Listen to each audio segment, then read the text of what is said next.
Heather from Gardening Homestead, and today we're going to talk a little bit about sourdough.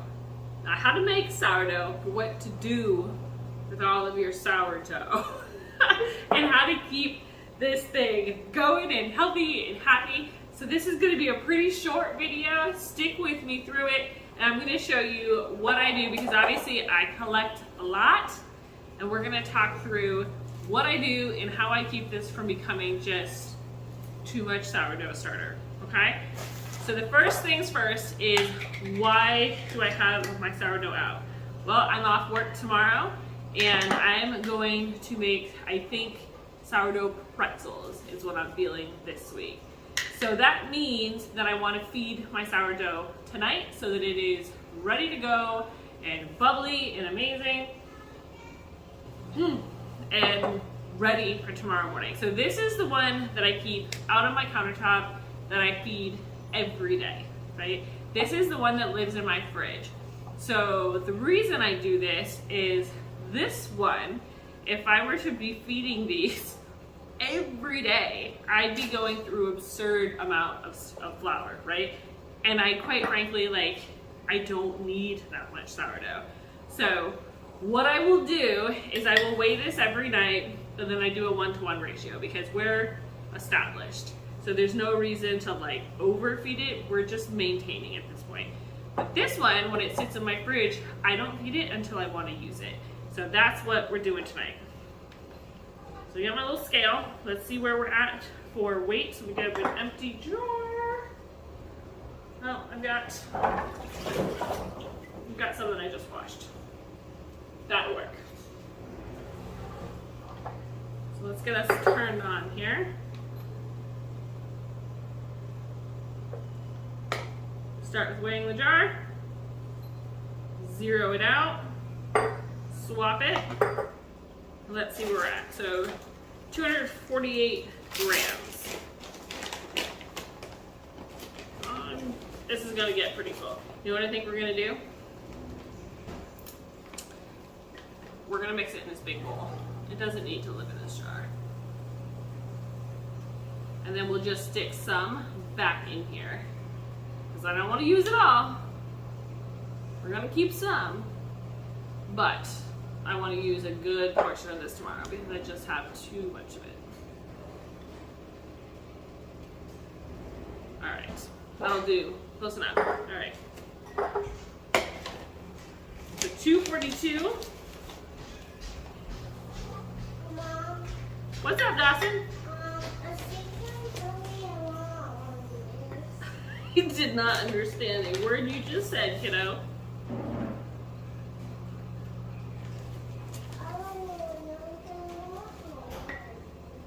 Let's see, 245, I'll take it. Let's zero that out. Let's add some water. Warm water, not hot. You don't want to kill it. It is alive.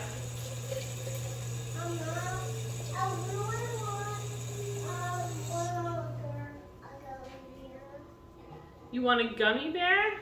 I think it's hilarious that he thinks I just have random gummy bears kicking around. I went a little over. I'm at 253, but it's fine. It's not gonna hurt anything. So I'm gonna take that. I'm gonna mix it in. Now, if I were to do just this, I could rebuild a brand new one, right? So obviously I have the healthy cultures on the jar already, but if you're making a starter for the first time, all you're doing is flour and water, and you want to use a nice quality flour. So I've got a whole wheat flour, but we're going to use this to feed the existing starter. And that way, when it comes time to make pretzels tomorrow morning. What's up, Dawson? Go ahead, go potty. Dawson, come on. Let's see here. I bet you are starting to wonder about this by the time that gets in the bowl. Yes, I'm gonna have tons and tons of sourdough starter to use. So yes, I could use one of these starters to then like cultivate new bread with it, but I don't like to throw away my extra. That it just hurts my heart, so I don't do it. I utilize it, and honestly, like, we're a family of 6, so having a whole bunch of it, it doesn't upset me. Okay. Ooh, I need the empty one. This is gonna be a lot. I'm a little worried. All right, so 1,200. Woo! I don't know if we're gonna do that much. We'll see. Let's see how I feel. Oh, this one is super, super healthy. This is bubbly and amazing in here. Wow, this is perfect. Perfect starter. It's because it's been like slow fermenting in the fridge all week. It's just very happy.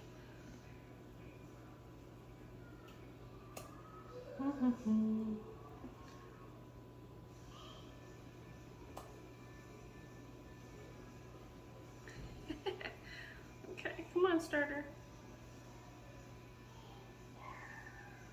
Okay. Need a longer thing. I can't reach the bottom very well. It's okay. I don't have to get all of it. It's not that big a deal. Okay. Not that big a deal. Okay. Alright, okay, I wonder if this one's better. Oh yeah. Much better. See, just gotta use the right tool for the job. Makes all the difference. Alright, since I did get most of that, I'm just gonna put this in the dishes.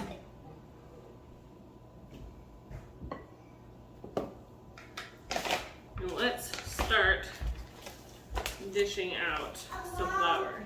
What's up, Dawson?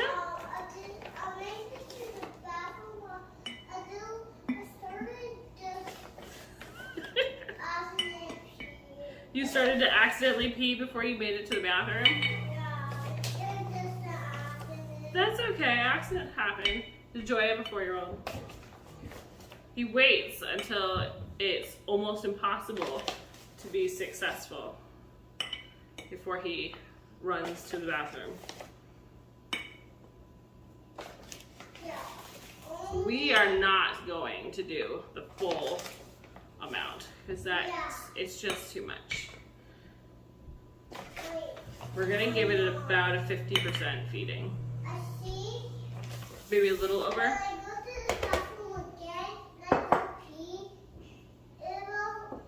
Okay, Dusty, why don't you go watch your Paw Patrol? Give me 1 second.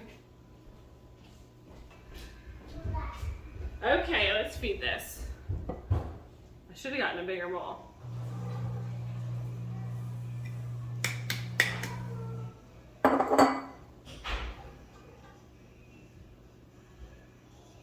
I'm just gonna fold in some of the flour before I add water because I am flirting with disaster because I have a lot of flour in here. Definitely need some water. Again, warm, not too hot. I don't want to kill it. That's kind of hot.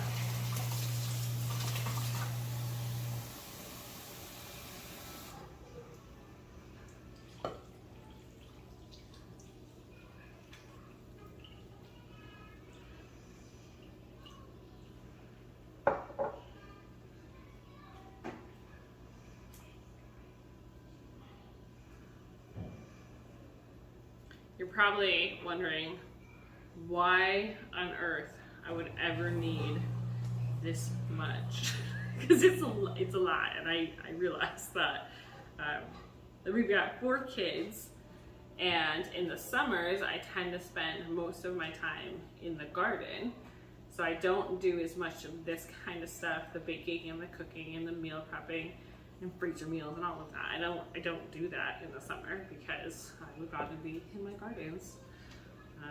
So this is the perfect kind of thing to do in winter.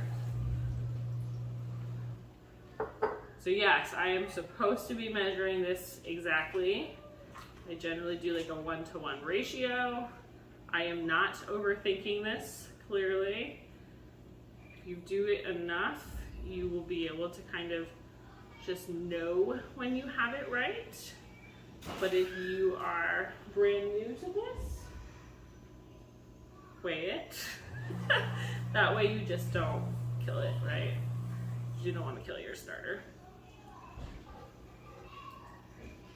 As riveting as mixing this all in is, see if I can do it a little faster so I don't bore you all to death. I can already tell this is going to be a really good consistency. This is going to be good. I may add a little more flour. Let's see, let's give it a minute. I like it to be pretty thick. We're just about perfect. Might be a little more hydrated than I want it.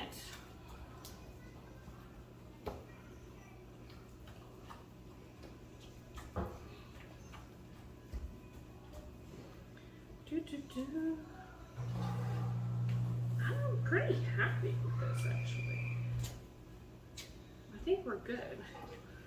It is going to bubble like crazy tonight. Okay, so I think because I have so much, I think we are gonna put some back in here because I'm anticipating this at bubble it. It's gonna like double in size. Which is totally fine. I will use it. Will not bother me to use it at all. But I want it to have space to grow overnight. And this bowl is not going to provide the space that it needs. So I did underfeed it. We know I did. It's okay. It'll be fine. It's going to get used in probably 18 hours at the most.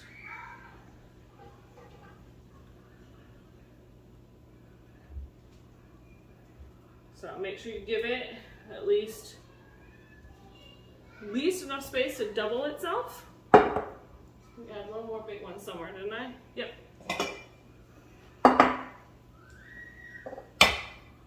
I don't want to cramp its style. I want to have plenty of room to grow. I can always do extra dishes. And then you're just going to cover it so it can sit overnight. You definitely want it to be able to breathe because it is fermenting. All right, so anybody who knows anything about fermenting, you want the gases to be able to escape. You don't want oxygen in. But you do want it to be able to get the gases out. So I like to loosely cover it.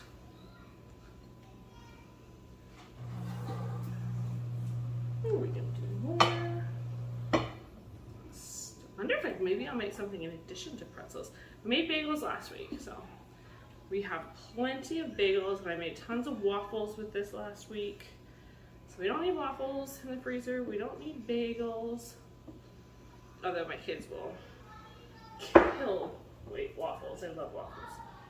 So those are, if I have extra, I can always just whip up a few waffles real quick. That won't hurt anybody. Okay. It's not pretty. It looks like a mess, but that's okay. And then we're gonna throw a little bit more in here because this is our keeper jar. So we want to make sure that we don't get carried away tomorrow and forget about it. So we're just gonna throw just a teeny tiny little bit in the bottom because this is the one I have to feed every day. And it's high maintenance.